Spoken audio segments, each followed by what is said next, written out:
Fadkuruni adkurukum vashkuruli ва ла такфурун дейді. Сілер мені естегіле, мен да сілерді естеймін. Менің берген жақшылықтарыма, нематтарыма шүгір қылғыла, шүгірсіздік қылвағыла дейді.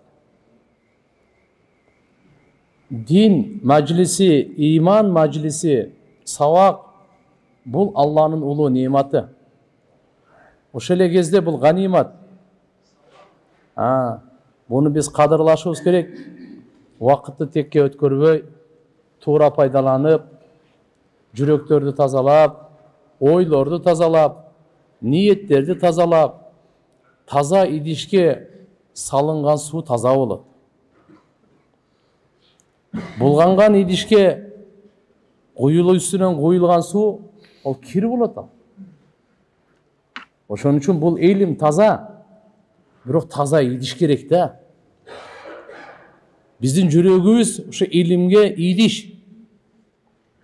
Ошон үчүн ниетти тазалап, жүрөгүбүздү тазалап отуруу дегенде мааниси ушул. Жараткан Алла Таала барыбызга акыйкатты түшүндүрсүн, акыйкатка ээрчип амал кылганга жардам берсин. Өткөнкү сабакта айттык эле, дуанын адептери, дуанын жол жоболору, дуанын өкүмү, түрлөрү, кайсыл учурда кандай дуа кылынат, кээде кол көтөрүлүп дуа кылынат, кээде кол көтөрүлбөй дуа кылынат, кээде 3 жолу кайталанып дуа кылынат. Бирок жалпы адеби дуада алкым адал болсун. Дуа кабыл болуу үчүн бекапар болбой, шектенбей, экиленбей, туганчылык мамилени бузбай кылынган дуа кайтарымсыз дуа. Кээ бир дуаны Алла Таала бу дүйнөдө көрсөтөт мөмөсүнү. Кээ бир дуаны түбөлүктү ахиретке коюп коет Алла Таала. Андыктан иншалла пайгамбарлар маселелерди аспап менен, нерселер менен, мал мүлк менен чечпейт эле, дуа менен чечет эле. Дуа менен күн тутулуп калды. Ким чечет маселени? Кайерге барып жүгүрүп барып чечтиресиң маселени? Кимге телефон чаласың? Канча акча менен бүтүрөсүң? Жер титирегенди бирөө бүтүрө алабы? Дуа кичинекейин дагы, чоңун дагы, дүйнөнүн дагы, ахиреттин дагы бардык кажеттерин бүтүрө турган улуу курал, мусулмандардын улуу куралы. Пайгамбарыбыз айткан, дуа мусулмандардын куралы. Бул атомный бомбадан күчтүү курал. Андыктан иншалла пайгамбарыбыз саллаллаху алейхи ва саллям бизге ибадатта дагы пайгамбар, даватта дагы пайгамбар, дуада дагы пайгамбар. Пайгамбарыбыз кайсы учурда, кайсы дуаны кылган? Ошо дуага көңүл бурайлы. Ошол жерге ээрчиле, ошо сөздөр менен. Хадистерде келет, пайгамбар саллаллаху алейхи ва саллям ар бир намаздан кийин ошо дуаны кылат dedi. Аллахумма инни ас'алука ал-худа ват-туқа вал-афафа вал-гина. Аллах, мен сенен сураймын. Хидаятты сураймын. Таквалыкты сураймын. Тазалыкты сураймын. Напстын токчулугун, жүрөктүн байлыгын сураймын дейт. Ар бир намаздан кийин кыска нуска өзүнө канча нерсени камтып алган дуа. Биринчиси хидаят. Хидаят деген не? Алла, мен сенен сураймын хидаятты. Кайсыл максатта мени жараткан болсоң, кайсы максат үчүн мени жараткан болсоң, дүйнөгө келүүмдүн максаты эмне? Кайсы максат үчүн күн сайын сен мага, Алла, өмүр берип атсаң, ден соолук, акыл эс берсең, ошол максатка мени салчы. Бул хидаят, бардык пайгамбарлар хидаят үчүн келген. Намазда ар бир рекетте ихдинас сиратал мустақим, бизге хидаят бер деп Алладан сурап атабыз. Тура жолго салгын, Алла.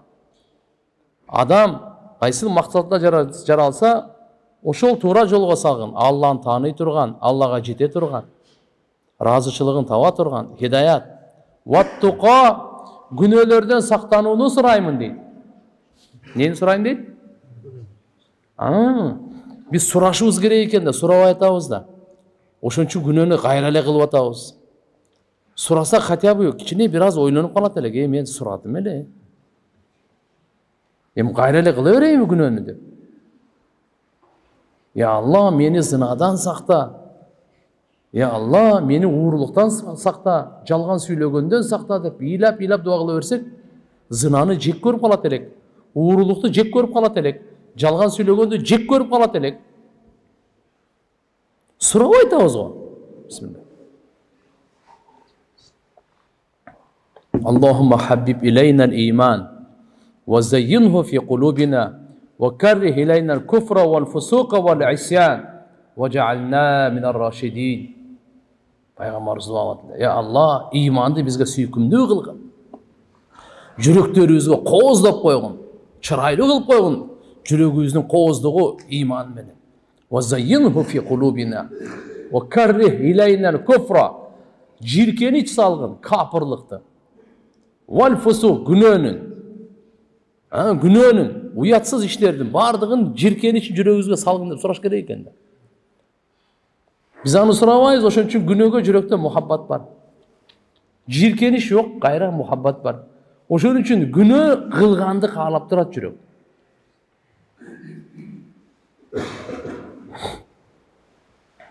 Мындай сөз бар. Биздин истихфарыбыз бар го, Алладан кечирим сураганыбыз. Ушунун күлкүсү келет экен да бизге. Кандай күлкүсү келет? Күнөөнү кылып атасың го, астагфирулла, астагфирулла деп коюп күнөөнү кылып атат да. Ошо истихфардын күлкүсү келет экен ошо адамга. Бул узунураак шеэр Маасиятра мындай дегени да. Колунда тасписи бар. Лабында, еринде зикири бар. Макулбу? Жүрөгүндө күнөөгө кызыгуусу бар. Тилинде истихфар бар. Ушул истихфардын күлкүсү келет экен да. Бул жүрөгүндө дагы эле күнөөгө кызыгуусу бар. Кантип тили менен айтып атат астагфирулла, астагфирулла, астагфирулла депчи. Маасиятра хандам би аят аз истихфары мо. Günöөлөрдүн күлкүсү келет дейт. Günöөлөрдүн маасиятра хандам би аят. Günöөлөрдүн күлкүсү келет экен биздин истихфарыбызга.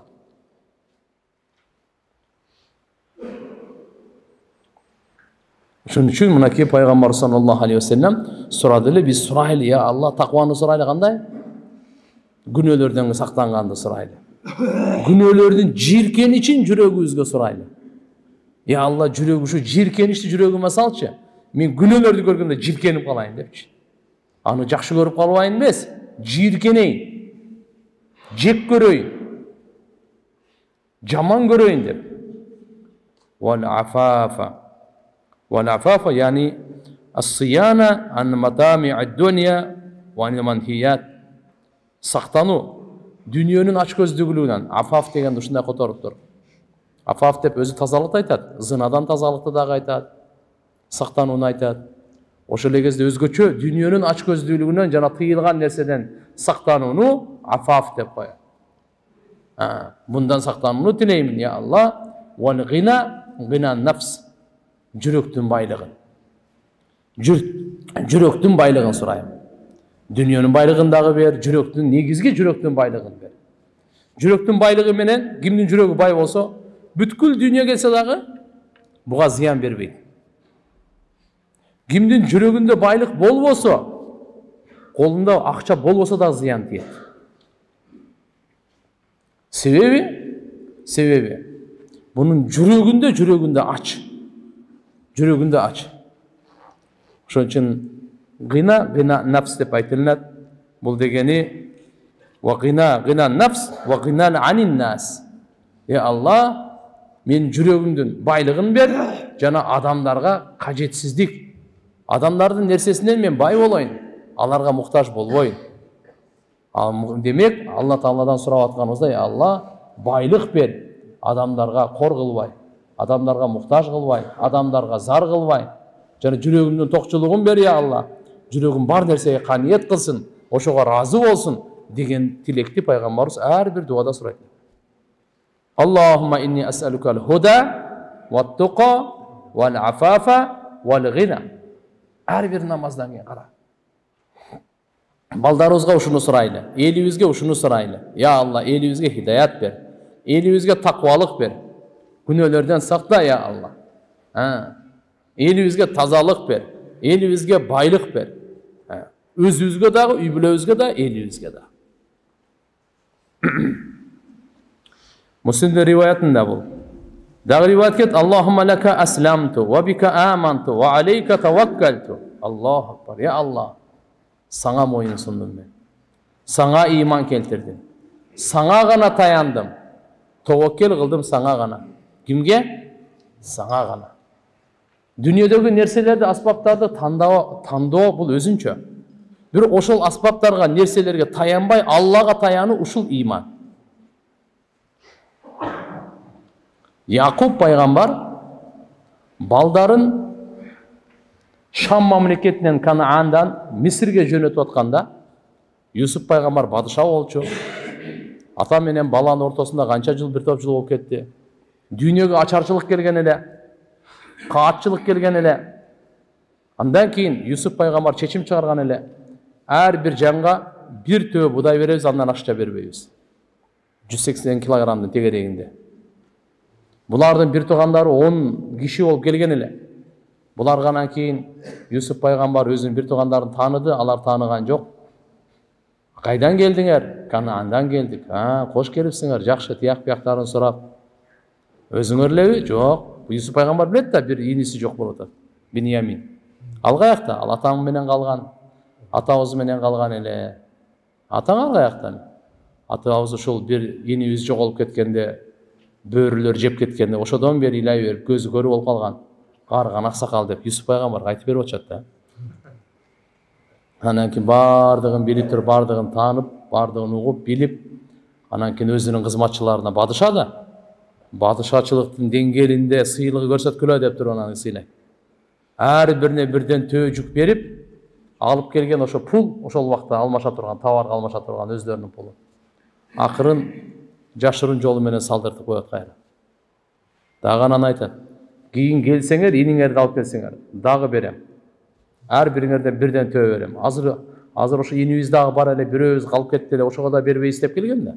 Жок, ким келсе ошого берем. Деп, андан кийин анан айтат: кокустан да эскертип коеюн. Эгерде аны алып келбей турган болсоңор, силерге дагы бир да төө эмес, бир кап да бербейм дейт. Булардын баары үйүнө кетет, булар билбейт да. Атасына барып сүйүнчүлөп, укмуш, аулия бадыша келип калыптыр бул жагы эми. Бизди ушундай сыйлады, бизге ушуларды берди. Бирок ушу менен айтты: мына ийниңерди кийинкисинде алып келе, болбосо бербейм деди. Эми ушу ийнибизди кошуп бересиз го деп. Якуб пайгамбар айтты: бунун агасын жок кылып келбедиңерби? Ушунда жок кылайын деп атасыңарбы? Юсуп айтып атат да: мунун агасын жок кылып атаңар. Эми ушунда жок кыласыңарбы? Жок, мен силерге ишенбейм дейт. Булар айтат: жок, биз ант менен айтабыз сизге, кантип эле ушундай болот. Бирок ушундай деп эскертти, ана деп кыскасы араң макулдаткандан кийин келем төөдөн жүктөрдү түшүрүлө деп түшүрүп атса, баягы акчалар кайтып калыптыр. Булар билген эмес да. Мына төөнүн жүктөрүн дагы берсе, акчабызды да кайтарып берсе, дагы кызуу кыз болот дагы, сөзсүз барбасак болбойт деп. Анан ушундай алып туруп, эми жөнөйүн деп атканда, атасы балдарына өзгөчө осуят айтып, жолдомо айтат, хидаят. Өзү ата балдарды сапарга чыгарып атканда жолдомо айтып коюш керек экен да. Балам, 5 вакыт намазыңды каза кылба. Этиятта, тамак жегенде этияттап же, түндөсү көп жүрүбө. Жаман адамдарга, балдарга кошулба. Сапарыңды Алла Таалам байсалдуу кылсын. Буюмдарыңа, документтериңе бекем бол. Кандай бир жолдомо маанилүү нерселер болсо, кыла турган, аткара турган, этияттана турган, таштай турган нерселердин баарын айтып коюш керек. Якуб пайгамбар ушинтип айтып атып: "О балдарым, силер азыр ошо Мисирге барганыңарда, барыңар Мисирдин бир дарбазасынан кирбей келе" дейт да. Капка. Бир дарбазасынан кирбей келе дейт. Мурунку доордо мындай болчу экен. Бир шаар болот. Шаар чеп менен курчалат да. Ошо чептин анан кийин ошо шаардын чоң дарбазалары болот экен да. Аны ачат, кирип кетишет. Кайра жабат, сакчылар таң ачат корuyт. Ичинде бар тынч укташат да. Мурунку убакта кол салуу, кан төгүү деген бузукулуктар көп болгон да. Ошон үчүн бир дарбазадан кирбей эле шаардын дейт. Ар кандай дарбазасынан киргиле дейт. Бул жерде анан кийин эми субханалла, эмне үчүн ушундай деп атат? Пайгамбар кокусунан көз тийбесин деп коркуп атат. Балдарына, болбосо балдарына дем салат, балдарына дуа кылат, Аллага аманат тапшырат. Ошентсе дагы эмне деп атат? Этияттуулуктун жолун айтып атат. Силер бир дарбазадан кире турган болсоңор, бардыгы келишкен, бардыгы ден соолугу, чырайы дагы бар, айбаты дагы бар. Адамдардын ушу карап туруп, булар каяктан келген деп. Көз тийбесин деп. Же болбаса карап туруп. Адамдар ушунча топ болуп кирип атат, бул бир атанын балдары, бул укмуш экен го деп, көрө албастыктын зыяны тийбесин деп. Ошону айткандан кийин, анан кийин Якуб пайгамбардын улуу сөзү ушул жерде болуп атат да. Ушу менен кошо айтайын, бирок Алла Тааланын тарабынан эч бир нерсеге мен кокус бир нерсе болуп калса, эч бир нерсеге жардам бере албайм дейт. Себеп деген өкүм Алланыкы дейт. Мен ага таваккул кылам дейт. Аллага гана таянамын дейт. Жана таваккул кылуучулар Аллага гана таваккул кылсын дейт. Ушул жерде мен айтып атканыбыз, ва алейка таваккалту, я Алла, саңа гана мен өзүмдүн иштеримди тапшырамын деген сөз, саңа гана мен таянамын деген сөз. Канча нерселерим бар го, ага эмес. Билет алдыңыз Америкага, паспортуңуз бар, билетиңиз бар, визаңыз бар, паспорт бардыгын алышыңыз керек. Бул себеп деп коет буну. Бирок ага таянбаңыз, ошол нерсе сизди Америкага жеткирбейт, сизди Алла жеткирет Америкага. Ажылыкка барам дедиңиз, виза, башка бардык нерселер даярдап коюңуз. Даярдадыңыз, мусулмандын шаны, мусулмандын көз карашы, ишеними кандай экен? Бардык нерсени даярдап туруп, Аллага таянуу. Нерсесине эмес, күчүнө эмес, акылына, билимине, тажрыйбасына эмес, Аллага таянуу. Бардык иштерди бүтүрүп туруп, мына пайгамбарлар ушул жолду үйрөткөн, ушул сүннөттү таштап кеткен да. Ошон үчүн пайгамбарыбыз айткан, төөнү байла дагы, анан таваккул кыл. Төөсү жок эле анан жок андай эмес, кээ бирлер туура эмес түшөнүп алышат. Мына жерде дагы Якуб пайгамбар айтканы, жөнүндө Аллага таваккул дем салып койдум, давай. Кире бергиле түз, эч нерсе болбойт деген жок. Караңыз, шаардын ар бир, бул Куранда. Бул пайгамбар, ал үммөт эмес ал. Пайгамбардын ишеними, аны пайгамбардын Аллага болгон таянычы ал. Мейли. Ва илейка анабту ва бика хасамту. Пайгамбарыбыздын ушундай дуасы бар эле. Сага гана кайтамын. Сага гана ыйман келтирем, сага гана моюн сунам, сага гана таваккул кылам. Сен менен гана, я Алла, сенин ыраазычылыгың үчүн бирөө мен талашсам дагы, ыраазычылыгың үчүн. Пана тилеп жүрөйлү. Я Алла, мени адаштыра көрбө. Мени адаштыра көрбө. Өзүңдүн иззатың, кудретиң менен я Алла пана тилеймин. Аллахумма inni a'udhu bi'izzatik la ilaha illa anta an tudillani. Meni adaштырып коюңдан пана тилеймин я. Мени адаштырбагын деген сөз. Антал hayyul ladzi la yamut. Сен тирүүсүн, өлбөгөн. Сен тирүүсүн, өлбөгөн. Башка риваяттарда келет, вал джин вал инс ямутун. Инсан менен жиндердин бардыгы өлөт. Ошон үчүн айтат, өлбөгөнгө таяныңыз, өлгөнгө таянбаңыз. Өлө тургандар бар го, ага таянбаңыз. Ал таянганга лайыктуу эмес ал. Таянганга лайыктуу өлбөгөн зат Алла, ошого таяныңыз. Мына иман, мына таухид. Ибн Аббас разияллаху анхумадан риваят, Сахи Бухари, Сахи Муслимде келет, пайгамбарыбыздын дагы бир дуасы. Аллахумма афини фи жасади ва афини фи сам'i ва басари ва жa'алхума алвариса минни. La ilaha illallahul halimul karim. Subhanallah rabbil arshil azim. Elhamdülillah rabbil alamin. Ya Allah, menin deneme afiyat bergen. Mındaç aytkanda sak, salamatçılık, amandык bergen men deneme. Денсаулык bergen. Gözümü, kulağıma. Gözüm menen kulağımdı ya Allah varis kılıp koygun menden deydi. Bul degeni abqi hima. алейя сахихайни салимайн иля анамут, өлгөнгө чейин ушу укканым, өлгөнгө чейин көргөнүмдү амандыкта кой, саламатчылыкта кой. Көзүмдү дагы, кулагымды дагы. Угум жакшы болсун, көрүүм жакшы болсун, я Алла. Ушул деле пайгамбарыбыздын караңыз кандай дуаны. Я Алла, мени биринчиден ден соолугума афият бергин, амандык бергин. Чачымдан тартып тырмагыма чейин. Аны өзгөчө белгилеп кетти, көз менен кулакка. Ушуну мен өлгөнгө чейин, я Алла, канча жашоо берсең өзүң билесиң. Ошого чейин мен көзүм көрүп турсун. Канча жашоо бересиң өзүң билесиң. Ошого чейин мен кулагым угуп турсун, я Алла.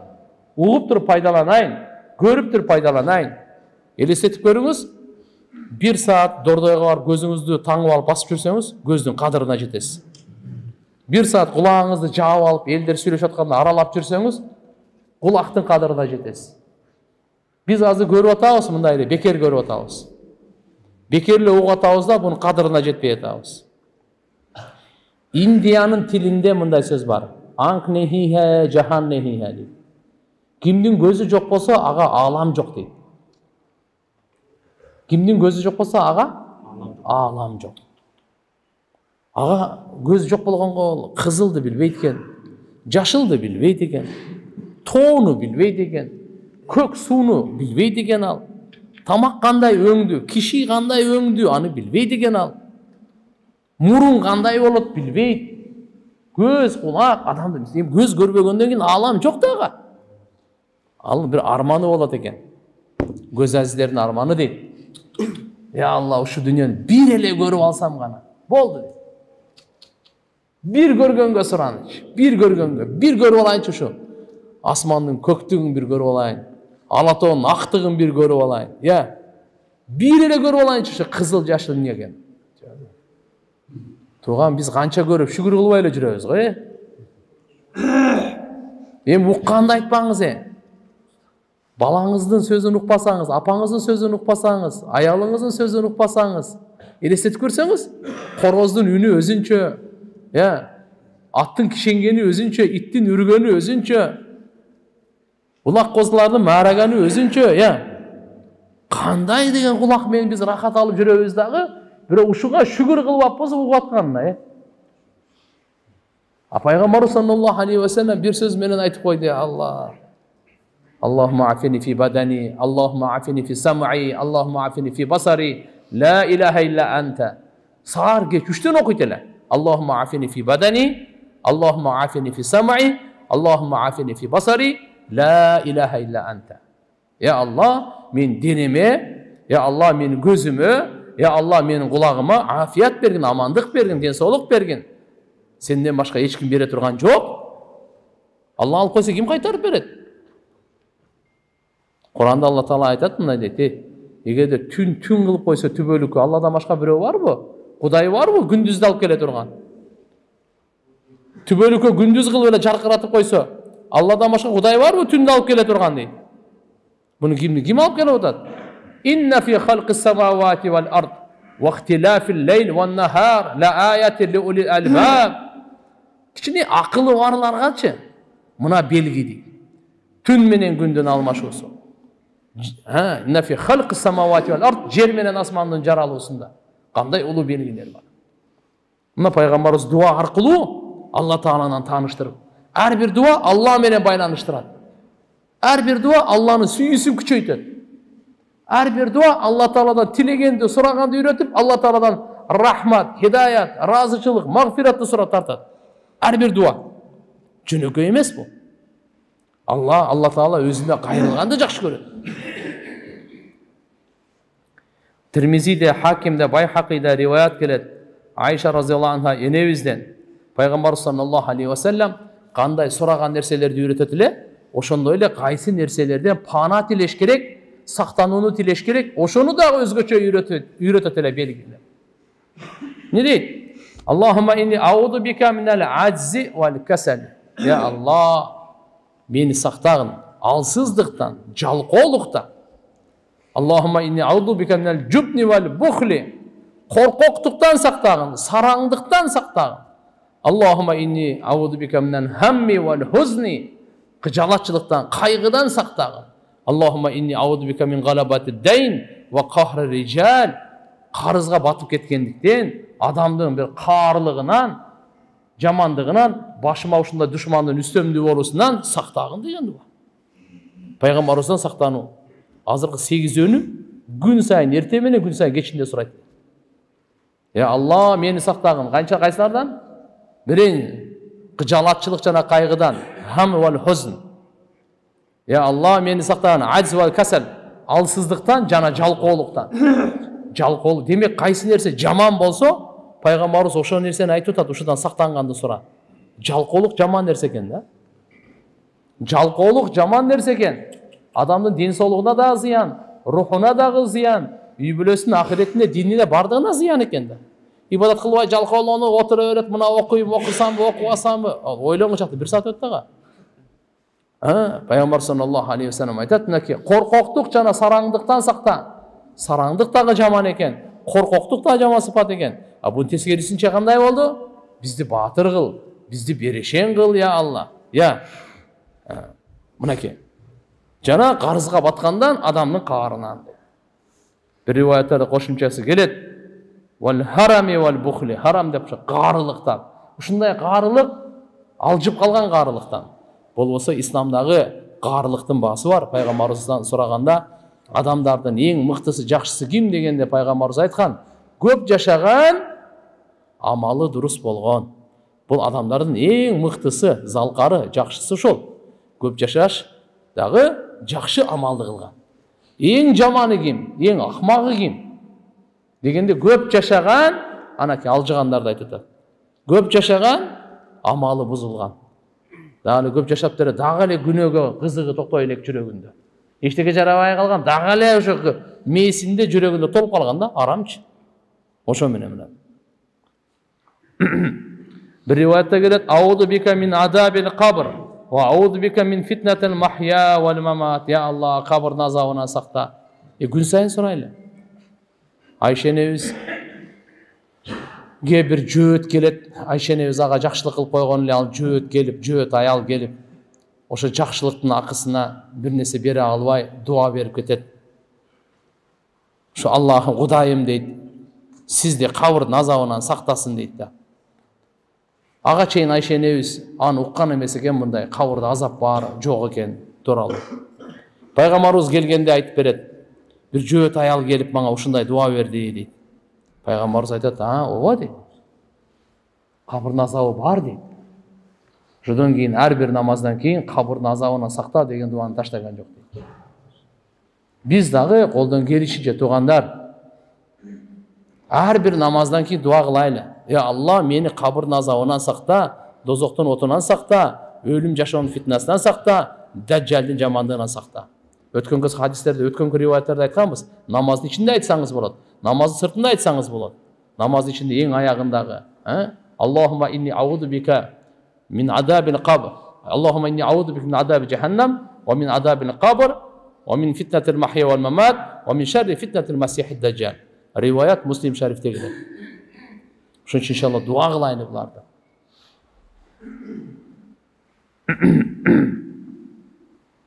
Пайгамбар саллаллаху алейхи ва саллям жаман оорулардан дагы пана тилеген сураган. Биз ооруганда сурай баштайбыз да. Ооруганга чейин сурабайбыз өзү. Я. Ооруганда, ооруга чалдыкканда, проблемага түшкөндө сурайбыз да биз өзү. Жок. Пайгамбар саллаллаху алейхи ва саллям айтат эле, я Алла, алапес оорусунан сакта, көр болуп калгандан, параличтен сакта, оорулардын бардык түрүнөн сакта, дене чирип кеткендиктен сакта. Кээ бир ушундай оорулар бар, дене чирип кетет. Экзема деп коем, дейт. Ангрена эми бара дейт. Гангрена мына. Кудай сактасын, капкаякта оорулардын баары. Рак оорусу, палакат аз кандай деген оорулар мына. Өткөндө мына пандемия, коронавирус эмне дегенде балек деген оору чыкты. Я. Ошон үчүн иншалла ошо дуа кылып турушубуз керек. Я Алла, Аллахумма инни аузу бика минал бараси вал жузами вал жунун ва мин саййил асқам. Бардык оорулардан. Жинди болуп калган, бул дагы жаманы бар, жинди болуп калганчы. Бардыгы ден соолугу жакшы, просто жинди да, акылдан кетти да. Ким отурат аны? Отурса бир нерсе чаап бериши мүмкүн, сай бериши мүмкүн. Ал жинди да. Я. Кудай сактасын, бардыгы келишкен, бардык нерсеси бар. Бирок акылы Мына кандай болуп калат? Көчөдө чыгып зара кылып жүрсө. Кичинекей бир нерсени таштап кете албайсың, бир нерсе кыла албайсың, өзүн машинеге салып береби деп коркосуң, таштап береби деп коркосуң. Кудай сактасын. Алла Тааладан дуа кылып туруш керек. Пайгамбарыбыз бир хадис айтканда, дуа бар го, дуа. Азыркы түшкөн проблеманы дагы, ооруларды дагы, түшелегин дагы экөөнү тең чечет. Фа алейкум ибадаллах бид-дуа. Алланын бенделери, дуага бекем болгула деди да пайгамбарыбыз. Дуаны бекем кырмагыла деди. Ол түшкөн проблеманы дагы, азыр башы учурдагы, түшкөн проблема, түшкөн ооруну дагы, буну дагы чечет, түшелегин дагы чечет деген да. Ва мимма лам янзил. Мынандай экен да дуанын касиети. Түшелегин дагы, проблема болелегин дагы ошол жерден эле. Давай. Депчи, мынандай дуанын касиети гана дуага ишеним болсо. Жүрөгүбүздө бекем ишеним, якын болсун дуага. Ана мындайда дуададында ойлобогула. Сөзсүз эле молдонун дуасы кабыл депчи, же бир аалымдын дуасы кабыл же деп. Жок. Ар бириңиздердин дуаңыздар кабыл. Ар бириңиздердин. Hazret Umar İbni Hattab razıyallahu anh Peygamber sallallahu aleyhi ve sellem'e barıp ruhsat soradı. Ya Resulallah, ruhsat berseniz men umra kılıp kelseyim dedi. Az umra karaşmayım. Peygamberimiz aytты, men ruhsat barıp kelin dedi. Anan aytты, ey Umar, Umarga aytып атат, ey Umar, özüңдүн дуаңда мени унутпагын дейт. Ким айтып атат? Peygamberimiz sallallahu aleyhi ve sellem aytат. La tensen fi duaika salih. Ya Allah sen, ey Umar, sen özüңдүн дуаңда мени унутпагын дейт. Пайгамбарыбыз каякта турат, Умар каякта. Ошондо да демек биз мисалы кичинекей балдардан, жоксо башка мусафирлардан же жөнөкөй элден дуа кылганыңызды унутпаңыз, мага мен да эстеп бир дуа кылып коюңуз деген сөз бул алхамду жөнөкөй сөз эмес туугандар.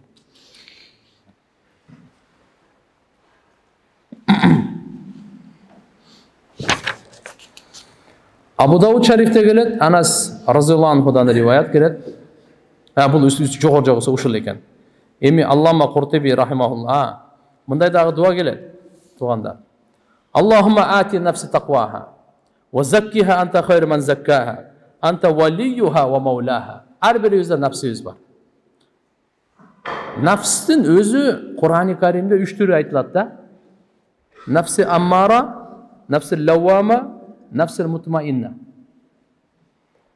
İnnen nefsel la ammaratun bisu. Nefs sözü tüyü jaralışında ele bul tölke jamandıka gana buyurat kelde bul işi uşul. Jamandıka gana buyurat bul nefs. Egerde buga nefske karşı iştep, karşı güreşip, nefsti jinginge hareket kılıp meynet kıla turgan bolsa, bunu nefsi kişi tazarıp nefsil levvama dep koyat. Bu şayman jey turgan nefsiga kelip kalat eken da.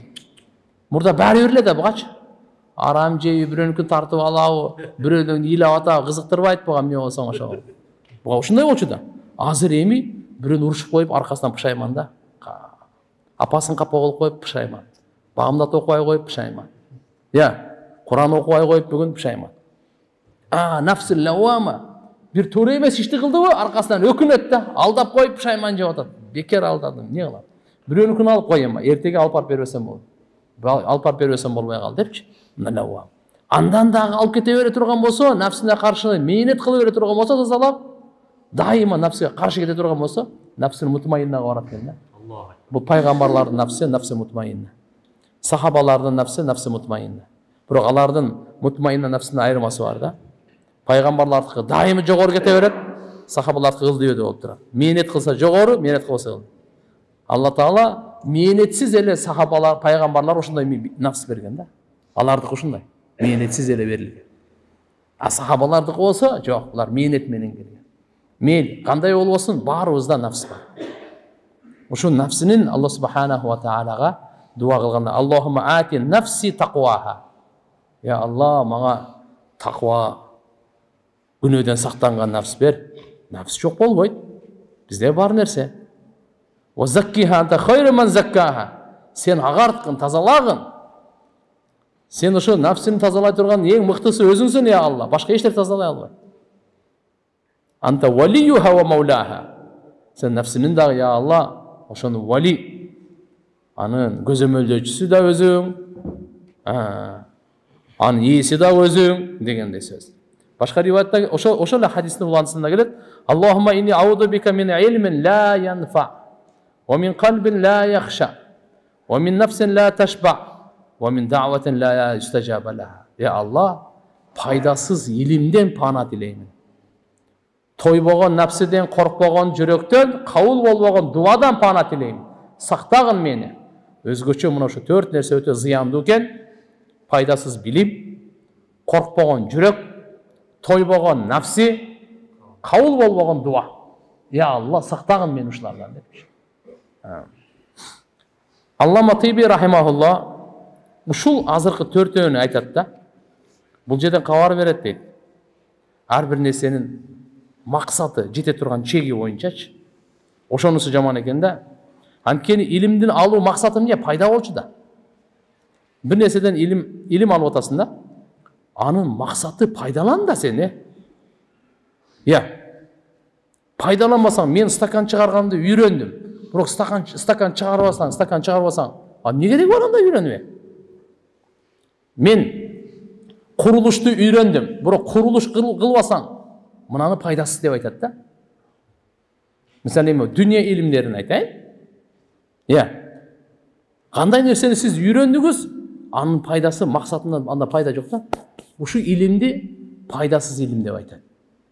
Ушундайдан сактагын депчи. Өмүрүңүз өттү, пайдасын албадыңыз да. Кыйналдыңыз, курбанчылык кылдыңыз. Көбүрлөр мынакей мединститутка кирет, окуйт, кыйналат, 5-6 жыл тияк. Анан тачкасы дүрө. Канча убакыт кетти? Же бар туруп, футболист болуп алат, же болбосо да бар туруп, саясатчы болуп алат. Туурабы? Илиминен пайда алган жок. Эмне үчүн? Башында жакшы, ою жакшы болчу, максаты. Ушу мединститутта окуп, илим алып, ушуну мен элге пайдасын берейин. Ушулар дарылайын. Көзүңүз ооруп атабы? Мындай. Так, кулагыңыз ооруп атабы? Мондай. Так, ысытма чыгып атабы? Мындай. Так, бөйрөкпү?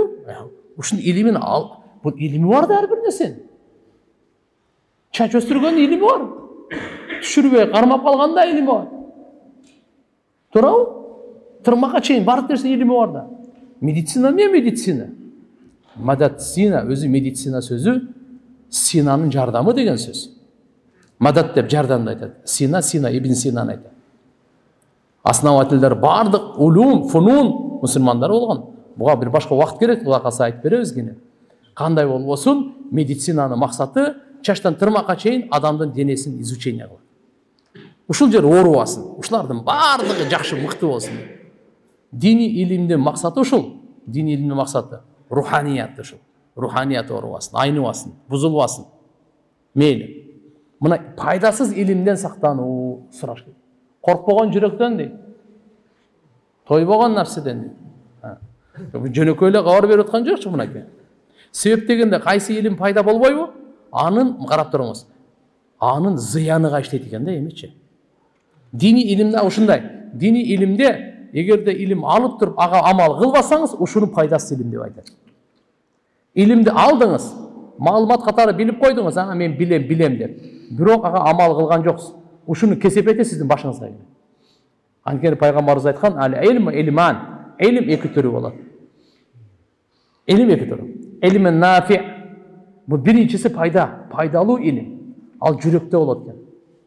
Далика илм фил қалб. Ал жүрөктө болот экен. Экинчиси болсо тилде болот экен. Бул адамга тескери худжат кыямат күнү дейт. Тили ла амалда жок. Тили менен сүйлөйт. Ынтымак болуш керек. Амалы адамды бөлүп жарып жүрөт да. Уруга бөлөт, улутка бөлөт, регионго бөлөт, жамаатка бөлөт. Билет. Жала жабуу арам экенин билет. Тили менен айтып атат, жала жапкан арам. Амалы жала жабып атат да. Мынал кесепет. Тили менен айтып атат, текеберлик арам, текеберлик болбойт деп илим алдыңыз, текеберлик. Кимдин жүрөгүнө текеберлик, высокомерие, бой көтөрүү болсо, кыпындай болсо, бейишни жыттабайт деп илимди алдык. Пайгамбарыбыз берди бизге, айтты. Сабактан уктук, түшүндүк. Бирок текеберликти таштаган жокпуз го. Бул кайсы илим анда? да көтөрүп, боюбузду көтөрүп, кыйынсынып, менменсип, башкалар теңине албай, төмөн көрүп. Мынау ушул пайдасыз илимде ушуну айтат. Пайгамбарыбыз ушудан пана тилеген да. Я Алла, пайдасыз илимден сакта депчи мына. Бизге ушуну үйрөтүп атат. Биз ушуну сурайлы Алладан. Туугандар, кичине нерсени билсек дагы ушуга амал кылайлы. Көп нерсени билип амал кылбай койгондон, кичине нерсени билели, амал кылайлы. Илимдин пайдасын алайлы. Болбосо илим ага каршы иштейт. Коркпогон жүрөк дейт. Коркпогон жүрөк дейт. Коркпогон жүрөк кандай? Катып калган жүрөктү айтат. Канча айтсам, көзүнөн бир тамчы жаш чыкпайт. Таш боор болуп калган. Өлүмдү эстесең дагы көзүнөн ыйлабайт. Алланы айтсаң да, ахиретти айтсаң дагы, бирөөгө боорукерлик кылып, жок. Анын жүрөгү катып калган. Ал ыйлай турган учур келет. Аны ойлобогула ыйлабайт экен депчи, бирок анын көзүнөн жаш чыкпайт, кан чыгат таксыр. Анын көзүнөн кан чыга турган күн бар. Ал кийин кан чыкканда да бирок пайда бербейт ал. Ойлоп жүрөт, ушундай болуп жүрө берем, ар кимге зулумдук кылып, ар кимдин кордоп жүрө берем деп ойлойт. Жок. Ал кам ойлонот, алданат. Куранда айткан Алла Таала, жүрөгү катыктарга шору курусун деген да. Алла айтып атат ошо аламдын кожоюну. Кимдин жүрөгү катык болсо, анын шору курусун деди. Ошон үчүн коркпогон жүрөктөн пана тилеймин деп пайгамбарыбыз айтып атат, бизге үйрөтүп атат. Биз ушуну сурашыбыз керек экен. Я Алла, коркпогон жүрөктөн сакта, пана тилеймин депчи. Тойбогон нафсиден дейт. Тойбогон нафсиден. Себептен адамдын душмандарыбыз көп. Душмандардын эң катуу душманы адамдын нафсиси. Адамдын нафсиси. А'да аду лил мар фахия ахамма юста'аду мин. Ушу нафсиден пана тилеген, нафсинин жамандыгынан бул эң маанилүүсү ушул дептир да. Эми дуанын кабыл болбошлугунан, кабыл болбогон дуадан депчи, илим менен пайда албаса, жүрөгү коркпосо, нафсиси тойбосо, дуасы каяктан кабыл болсун дейт. Илим менен пайда албаса, жүрөгү коркпосо, нафсиси тойбосо, bunday дуа кабыл болбойт дейт. Bunday дуа эмне болбойт дейт? Кабыл болбойт дейт. Кудай кааласа, бүгүн туугандар сиздер менен 1-2 хадис, 3 хадис, 4 хадис жалпысынан, 5 хадис. Өткөн 5 дуа хадис өттүк да. Жаттайлы, окуйлу, жаздырып атабыз, жаттайлы, окуйлу, дуа кылайлы. Арабчага өтөлүп алсак да, азыр кыргызча эле. Я Алла деп. Ошо сөздү 3төн айтайлы, көрөсүң анан. Дуадагы рахат. Кимге Алла Таала дуанын рахатын, лаззатын ачсачы, башка нерседен рахаттана албай калат ал. Ошого жетишибиз керек ошо. Кудайым кабыл кылсын.